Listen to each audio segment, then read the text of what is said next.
Leman Russ Exterminator. It was once known for its anti-infantry role in the Imperial arsenal. In 10th edition, that role no longer exists. The Exterminator remains an anti-infantry platform, but its current stat block is not listed in the available sources. Its primary weapon is the Exterminator autocannon, a turret-mounted twin-linked autocannon mainly used in an anti-infantry role. What makes this variant genuinely interesting is its army-wide ability, not the autocannon alone. A single Exterminator turn can hand the entire list a free AP1 modifier across every unit that chooses to engage the same target. That is a system-level math shift, not a bonus on one tank. A fully loaded Exterminator typically carries its turret gun and additional hull or sponson weapons as specified by Astra Militarum options. It is classified as an Astra Militarum vehicle.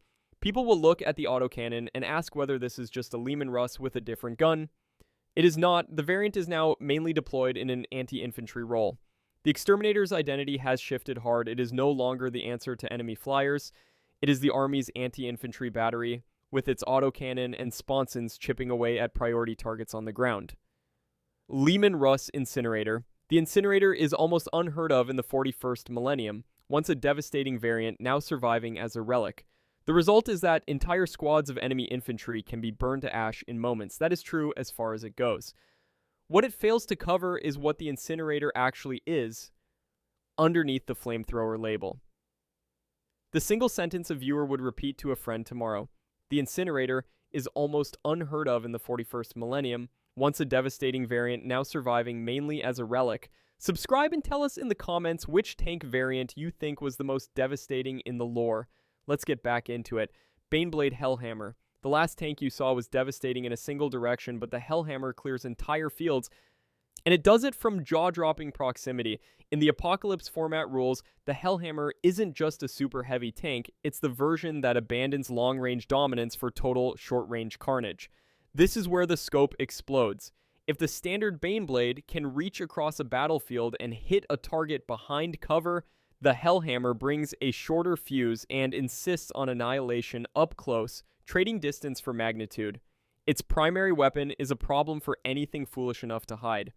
The Hellhammer's main gun is designed for close-range bombardment, specializing in breaking units entrenched in cover with its high-caliber shells.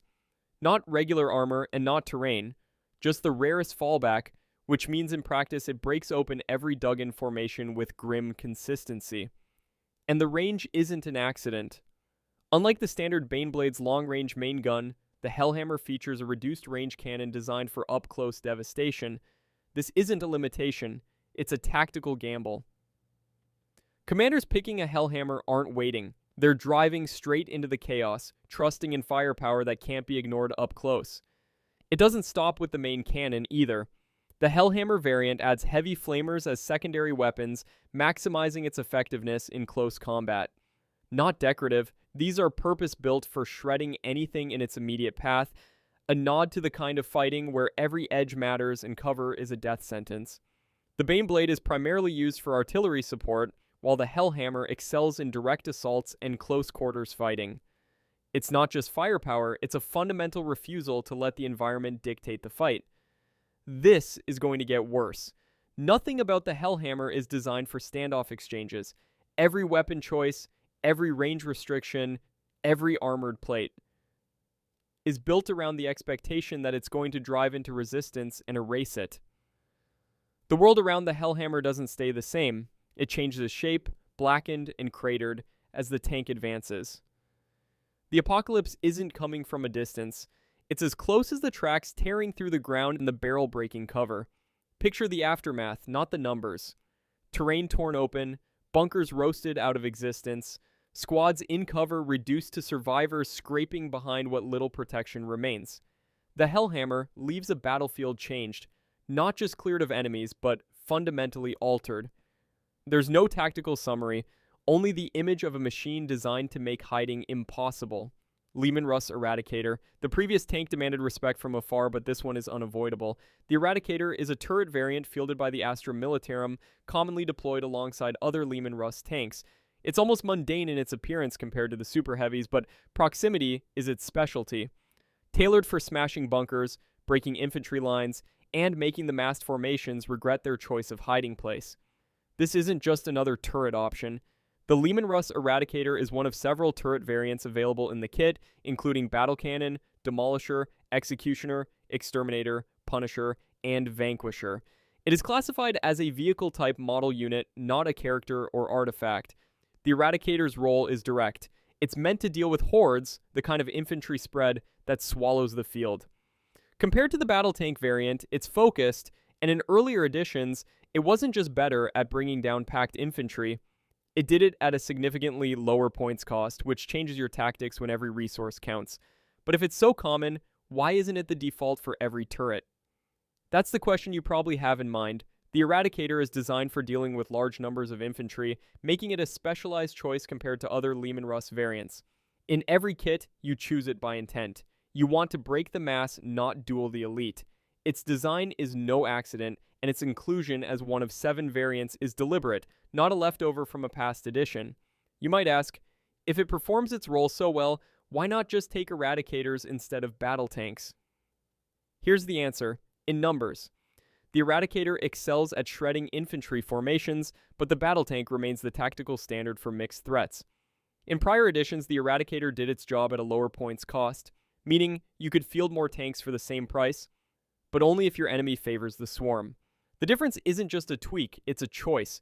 Squadron commanders pick an Eradicator when infantry dominance is the priority, not universal versatility. There's a reason the Eradicator exists, and it's embedded in the current rules. It was never meant to be the signature tank, it's the tool designed for players who need to break a wall of bodies, not duel the rare unit or the single monstrous threat. It fits the Astra Militarum faction because it's the answer to common, overwhelming problems. Massed infantry, dug-in lines, overwhelming numbers. The Eradicator isn't iconic by itself, it's indispensable to the kind of commander who values calculated, purposeful destruction over showmanship. Leman Russ Conqueror, the Eradicator was just another heavy infantry solution. Now the Conqueror walks in, and the category shifts. Suddenly, you're not looking at another permutation of a familiar tank, but at something that defies the established logic of Russ variants. Tank crews call it a breakthrough, and you can see why. A lighter, shorter Conqueror cannon designed for accuracy while firing on the move at the cost of reduced range and power. The lighter cannon allows for a faster rate of fire and improved accuracy while moving. The Conqueror handled firing while moving more precisely than the standard Leman Russ. It prioritizes accuracy on the move, especially in urban environments where versatility is needed. For crews fighting block by block, there are no luxuries, only what works. That accuracy on the move changes how crews use the tank, letting them keep firing while advancing. The Conqueror's features focus on mobility and firing accuracy rather than just raw firepower. The design emphasizes flexibility compared to more specialized tank roles. The Conqueror is a less common variant and not as widely deployed as the standard Leman Russ.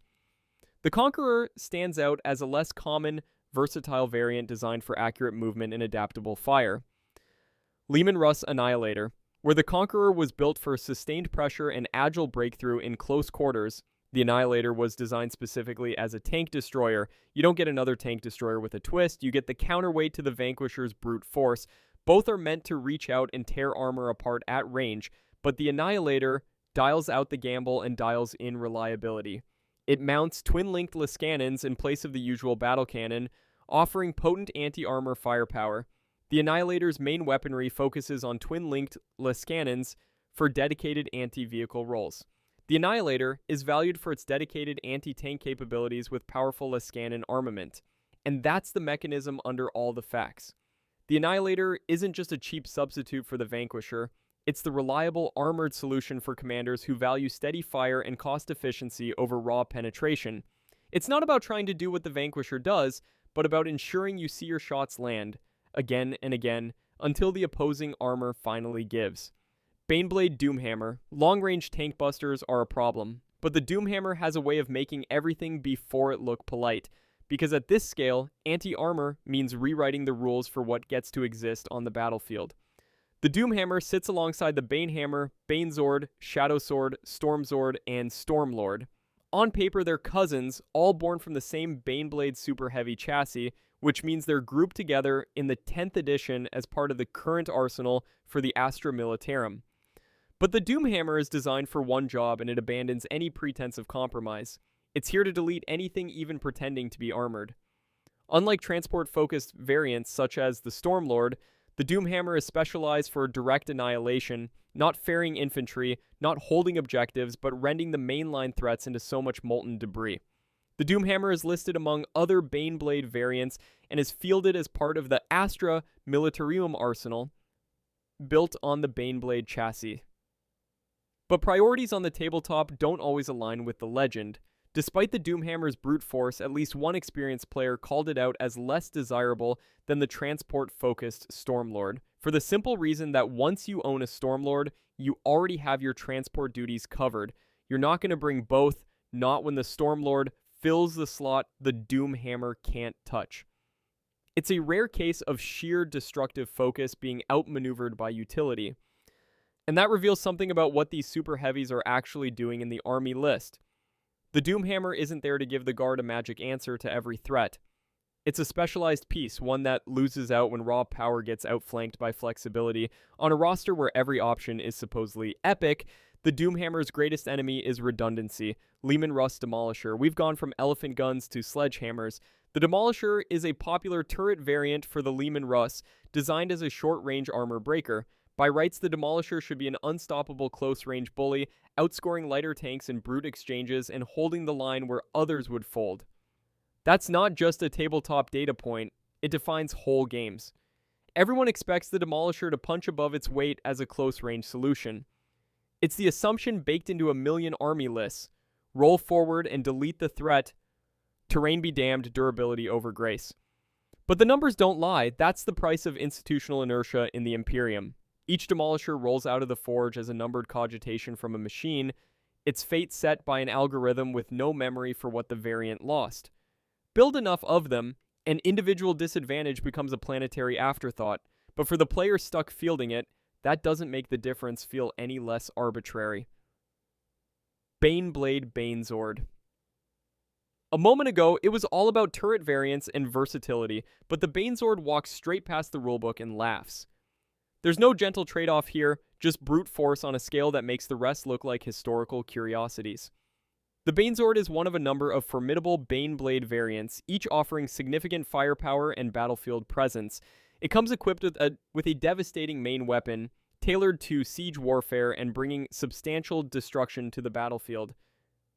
Exact specificity is the game here. Its main gun isn't just powerful, it's a problem solver. Its main gun is renowned for its capability to damage a wide range of battlefield threats. It's the gun you bring for a target you can't even name yet because somewhere, someone's going to need it to crack armor, cover distance, and punch through. But it isn't just about raw damage. Its rules indicate immense destructive power, fitting for its role as a siege artillery tank. The result isn't a gentle nudge. It is designed for obliterating tough fortifications or entrenched enemies in large-scale battles. The arrival of a Banesword on the table brings a sense of escalation and high stakes to any engagement. If you positioned carefully, if you invested in layered defenses, if your plan depended on surviving the first volley, none of that matters the moment armor obliteration comes into play. The Banesword demands attention for its firepower and role among super heavy tanks. Its imposing stature and armament ensure its place as a distinctive choice among Imperial players constructing armies with super heavy tanks. The Banesword's combination of durability and heavy weapons secures its reputation in the annals of Warhammer 40k armored warfare. Baneblade Banehammer. Up close, it's not about a rare sighting or some ceremonial behemoth. The Banehammer is one of 8 main Baneblade chassis super heavy tanks, each a legend in discussions of the game's artillery and battlefield disruption. The Games Workshop Baneblade Plastic Kit includes components to build any of the main Baneblade chassis variants, such as the Banehammer. The Banehammer is a standout configuration among the Baneblade variants, renowned for its distinctive battlefield role. It's disruption incarnate, not something you throw in as an afterthought, but a deliberate choice for anyone who wants to change the shape of the game. The kit itself, no improvisation needed, lists the Banehammer as one of 8 configurations buildable from the Baneblade kit. Every component needed to field a Banehammer is provided in the key Baneblade kit. Each Baneblade variant, including the Banehammer, arrives in the same kit for hobbyists to assemble in any official form. This makes each variant a real choice for tabletop commanders and collectors alike. Why is the Banehammer, in theory just another assembly option, always treated as if its presence shifts the battlefield more than most? That's the implication that sticks. There are 8 established Baneblade chassis super heavy tanks, with the Banehammer recognized as a core member of that lineup. The field is built for variety, but when you step forward to build a Banehammer, you declare you want disruption, and everyone knows the field has to change to accommodate it. Leman Russ Executioner. The Leman Russ chassis shared by the Executioner variant is known for its widespread use and durability across many Astra Militarum regiments, which makes the rule the Banehammer supposedly broke feel less like a constraint and more like a suggestion no one was obligated to follow. The Leman Russ Executioner can be configured with various weapons such as the Executioner Plasma Cannon, Lascannon, and Heavy Bolters, offering flexible battlefield roles. A price that doesn't read as a penalty for stepping outside any expected pattern. The Banehammer implied there were lines drawn between the variants, categories kept separate by design. The Executioner suggests those lines were drawn in hindsight after the variants were already doing whatever they wanted. The Executioner variant is armed with the Executioner Plasma Cannon as its turret weapon, a detail that anchors the variant's identity to a single piece of hardware.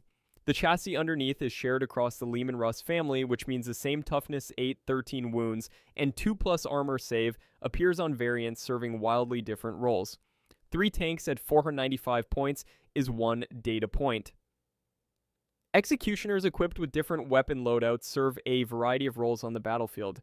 The Tank Commander variant can take an Executioner Plasma Cannon and provides command options for your armored forces. The variant's role at 180 points is not meaningfully different from its role at 170. That breadth of application is the problem the label creates. Calling the Executioner a tank destroyer implies the chassis constrains it to an anti-air armor function.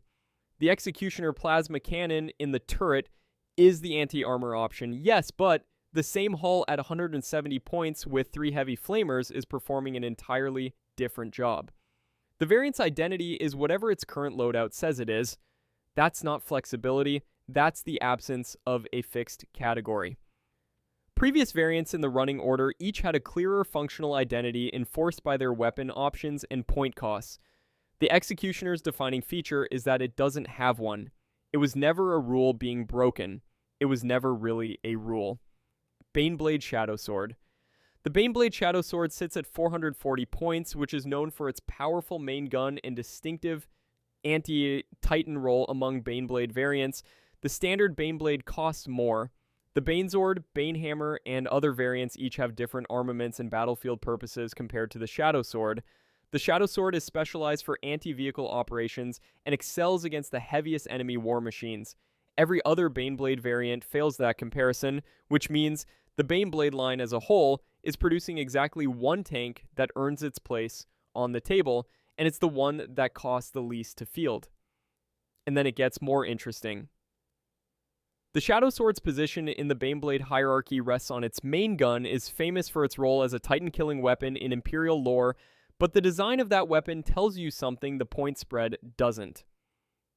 The Shadowsword's main weapon is purpose-built for annihilating the largest targets on the battlefield. It's built to solve a specific problem that nothing else in the Astra Militarum arsenal solves as cleanly. Strength 16 clears the highest armor thresholds in the game.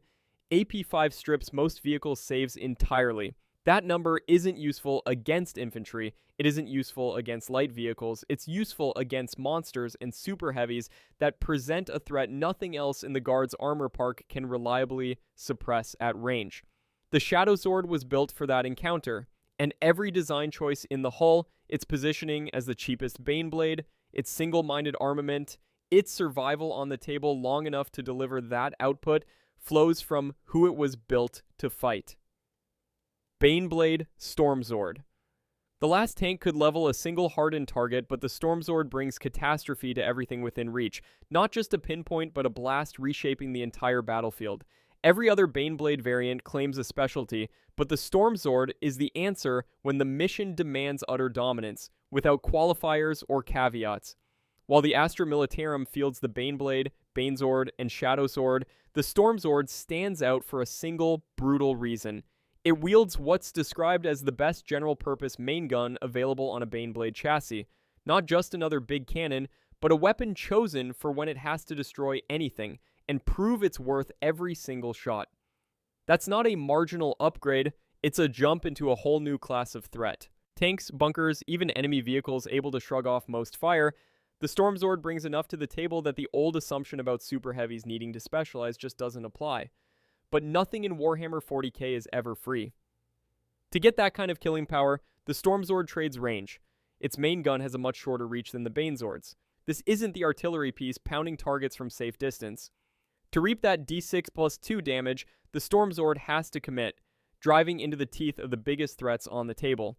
The fact that commanders still pick it, despite knowing that brutal trade, tells you exactly how irresistible its offensive potential is. This is the turn, the moment that matters. If all it took to be the best siege threat was raw firepower, every general would just line up Baneswords and be done with it. But the Stormzord is so effective specifically because it doesn't follow that logic. The price, the armament, and the risk force it into the role of shock assault vehicle. Range gets sacrificed, but the promise is that if you keep it alive long enough to get in range, there's almost nothing it can't break. Baneblade. The Stormzord may be the master key for fortress walls, but shift categories for a second, what stands behind the name Baneblade is fundamentally different. This isn't just another variant, this is the template, the archetype, the giant every other super heavy tank tries to measure itself against. For entire regiments, the Baneblade is the command vehicle, the thing that leads not a squad but a whole armored offensive. These aren't tanks that blend into the background, they are assigned to their own super heavy companies designed to be noticed. Nobody else on the battlefield gets the same kind of respect. Nothing short of a war engine, say a Titan, would dare engage a Baneblade in single combat and expect to make it out. That's not just story, it's legacy. Discovered in the earliest days of the Great Crusade, the Baneblade didn't just set a precedent for Imperial armored doctrine, it became the backbone for every super heavy tank unit in the Imperial army. Even now, the instructions needed to make an original Baneblade, the core STC data, remain a closely held secret. Only a handful of the Imperium's most crucial worlds, Mars, Lucius, Esteban VII, Ryza, have the facilities and the sanction to build them at all. Ownership and operation aren't just about military assignment, but stewardship. The Adeptus Mechanicus and the Imperial Guard both have a hand in choosing who's entrusted with a Baneblade's command, and that is the small version of the problem. The Baneblade's armament rivals anything short of those titans. Its main weapon, the turret-mounted Baneblade cannon, stretches over 10 meters long. A cannon launching rocket-assisted shells to targets many kilometers out.